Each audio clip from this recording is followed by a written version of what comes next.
Hello साथियों, नमस्कार। आज देखिए रामांशु सर क्या बोल रहे हैं, उनकी भी आवाज़ को मैं सुनाऊंगा। एईडीओ का एग्ज़ाम समाप्त हुए आज 9 दिन बीत चुका है और बीपीएससी आयोग की तरफ से कोई प्रेस कॉन्फ्रेंस करके ये नहीं बतलाया गया है कि एईडीओ का एग्ज़ाम फ्री एंड फेयर हुआ है।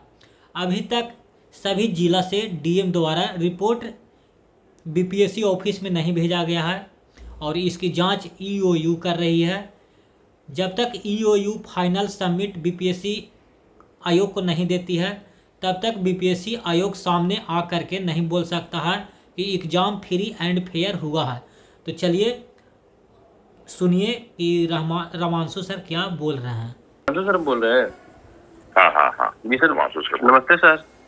नमस्कार, बताइए सर, एडीओ को लेकर के लगातार फोन और जो है मैसेज आ रहे हैं कि एडीओ का क्या होगा, क्योंकि लगातार सर देख रहे हैं पेपर में जिस तरह से छप रही है कि बायोमेट्रिक कराने वाली जो कंपनी है उसमें जो परीक्षा माफिया है वो अपने लोगों को भर देते हैं और जिससे परीक्षा पूरा गड़बड़ा जाता है। तो सर आप किस तरह से देखते हैं? लगातार बच्चे सवाल कर रहे हैं कि सर क्या होगा।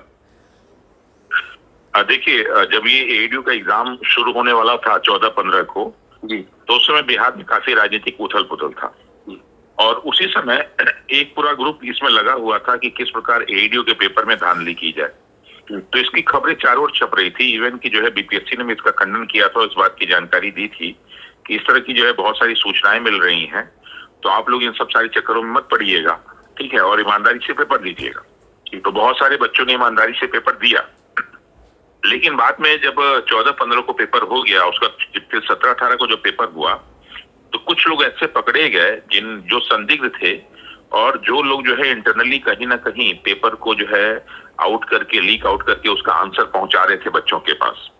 बाद में जो है बिहार के लगभग 11 जिलों से लोगों को पकड़ा गया और अभी तक आज तक की सही जानकारी ये है कि इस पूरी की पूरी जांच को जो है ईओयू देख रहा है और इकोनॉमिक ऑफेंस यूनिट ने सिर्फ देख ही नहीं रहा है बल्कि लगभग 7 जिलों में 12 केस भी दर्ज हैं और कल तक के समाचार के अनुसार लगभग 39 लोग गिरफ्तार भी किए गए जी। अब इसमें ये चीजें एकदम निकल के आ रही हैं कि 14-15, 17-18 और 20-21 तीनों शेड्यूल में जो है पेपर को फोटो खींच के बाहर पहुंचाया गया है और उसके आंसर को जो है अपने लोगों तक पहुंचाया गया है। और अभी जो आज की जो न्यूज आई है उस न्यूज में ये बताया गया है कि लगभग बिहार के सभी जिलों में ये कार्य हुआ है जी। और बिहार के बताइए सर, तो ये पेपर जो है अभी तक बीपीएससी पूरी तरह से क्लियर क्यों नहीं कर पाई कि सर लीक हुआ है तो इसको या तो अच्छे से फिर से लिया जाए या नहीं लीक हुआ है तो बीपीएससी क्लियरिफिकेशन क्यों नहीं करती सर? देखिए, दरअसल क्या है कि बीपीएससी को डिसीजन तो बीपीएससी तब लेगी जब सारे रिपोर्ट आ जाएंगे जी। अब ये सारी रिपोर्ट तो डीएम को देना नहीं है, ये सारे के सारे रिपोर्ट जो हैं जी वो आपको ईओयू सब चेक इन कर रहा है। तो ईओयू के माध्यम से समाचार पत्र में सारी चीजें तो आ ही रही हैं। अब ये लगभग क्लियर हो चुका है कि इसमें पेपर बाहर गया है फोटो खींच के और उसके आंसर अंदर आए हैं जी। तो अगर ये प्रक्रिया होती है तो ये पेपर लीक हुआ जी। और मुझे याद है कि सन 2023 में जब बिहार एसएससी का एग्जाम हुआ था तो उसमें जो है जब वो केस गया हाई कोर्ट में तो यही बात कही गई थी कि जब पेपर अगर एग्जामिनेशन हॉल से बाहर निकल गया तो वो कितने लोगों तक पहुंचेगा इसकी कोई लिमिटेशन नहीं है और जब कोई लिमिटेशन नहीं है तो ये पूरी तरह से पेपर लीक का मामला है और वो वाला पेपर जो है कैंसिल कर दिया गया था। तो अगर उस हिसाब से देखा जाए तो लगता है कि बीपीएससी एडीयू का एग्जाम आज नहीं तो कल कैंसिल होगा ही होगा। सर, ये पेपर रद्द हो सकता है? बिल्कुल, इसके रद्द होने की संभावना बहुत ही ज्यादा हो चुकी है क्योंकि इसमें ईओयू ने सारे के सारे वो प्रमाण इकट्ठा करना शुरू कर दिए हैं। अब ये है कि इन सारी चीजों को आपस में जोड़ा जा रहा है कि ये पेपर कितने लोगों तक पहुंचा है और किस किस शिफ्ट में कहाँ पे काम हुआ है। अगर वो जो है चीजें आपस में मिल गई तो निश्चित रूप से ये पेपर कैंसिल होगा और फिर इसको दोबारा कराया जाएगा। सर, तो अभ्यर्थी अब पूछ रहे हैं कि हम क्या करें, हमने तो बहुत अच्छे से पढ़े थे, बहुत अच्छे से पेपर दिए थे, अब गलती तो बीपीएससी की है, तो उनके लिए कुछ संदेश दीजिएगा सर अभ्यर्थियों के लिए। देखिए, नो डाउट बच्चे जो है बहुत ईमानदारी से पढ़े, पेपर दिए, लेकिन जब पेपर लीक आउट हो गया तो पेपर तो इतना आसान था नहीं कि आप बहुत अच्छा किए होंगे। और जिनके पास पेपर क्वेश्चन पेपर के आंसर, क्योंकि इसमें सबसे ज्यादा मारामारी जो है जीके जीएस के पेपर में ही थी। बिल्कुल बिल्कुल। तो अगर जीके जीएस के पेपर में वो आपसे 10 क्वेश्चन या 15 क्वेश्चन ज्यादा कर गए तो स्वाभाविक है तो आपका जो है अच्छा होने के बाद भी सिलेक्शन नहीं होगा। और हम कहते हैं अगर सिलेक्शन भी होता है तो 935 सीटें हैं, हो सकता है कि 700-800 सीटें उनके पास चली जाए, बाकी जो है 150-200 में सब सिलेक्ट हो। तो ऐसे में जितने मेधावी छात्र हैं उनका तो बहुत बड़ा नुकसान हो जाएगा। बिल्कुल सर। इसलिए इसका सही उपाय तो यही है कि पेपर को ठीक से कराया जाए, प्रॉपर ढंग से कराया जाए, ताकि जो है ये जितने भी बाहर से इस तरह के फर्जी लोग थे वो ना, क्योंकि दोबारा जब होगा तो फिर इतना आसान नहीं होगा सब कराना। सर आगे जो पेपर होगा सर, उसमें उम्मीद करते हैं कि जो कंपनी जो एग्जाम लेगी वो ब्लैक लिस्टेड ना हो, क्योंकि बीपीएससी इतनी बड़ी संस्था है सर, ब्लैक लिस्टेड कंपनी को जो है एग्जाम कराने के लिए दे देती है।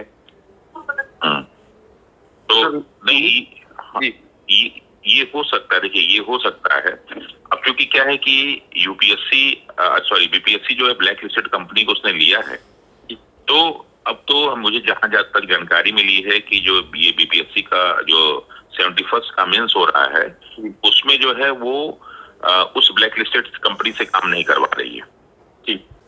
इट मीन्स कि वो कहीं ना कहीं इस एग्जाम के बाद जो है ब्लैक लिस्टेड कंपनी को बाहर कर देगी, उस पर जो फाइन करना है फाइन करेगी।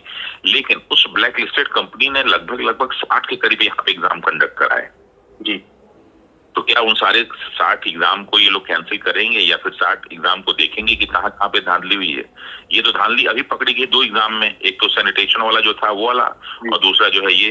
इसके अलावा जो है बीपीएससी का जो 71st पीटी है उसमें भी धांधली हुई है जी। तो 3 एग्जाम ये क्लियर ढंग से जी। बहुत बहुत धन्यवाद सर जुड़ने के लिए। अभ्यर्थी लगातार सवाल कर रहे थे तो हमने कर लिया। बहुत बहुत धन्यवाद सर। तो आपने रामांशु सर का पूरी बात सुन लिया और देखिए आयोग में किस तरह से झोल चल रहा है, और कहीं ना कहीं इसमें सच्चा विद्यार्थी जो जेन्यून विद्यार्थी हैं वो कहीं ना कहीं पिसा रहे हैं, और वो बच्चा भी है जो ईमानदारी से एग्ज़ाम दिया है आज वो भी चुप रहने पर मजबूर हो रहा है, क्योंकि उसका साथ भी कोई देने वाला नहीं है।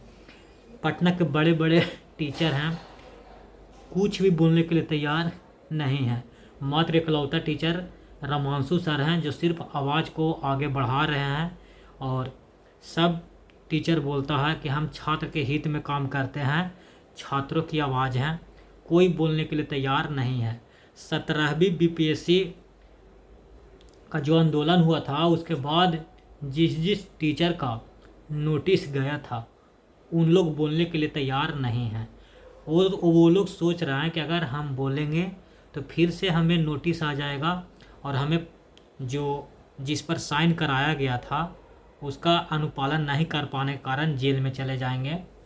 तो फ्रेंड, जो भी करना होगा वो छात्र को ही करना होगा, और एक EOU है उसको करना होगा। अगर EOU ईमानदारी पूर्वक अगर काम करता है तो एग्ज़ाम तो कैंसिल होगा ही, 100% है कि कैंसिल होगा।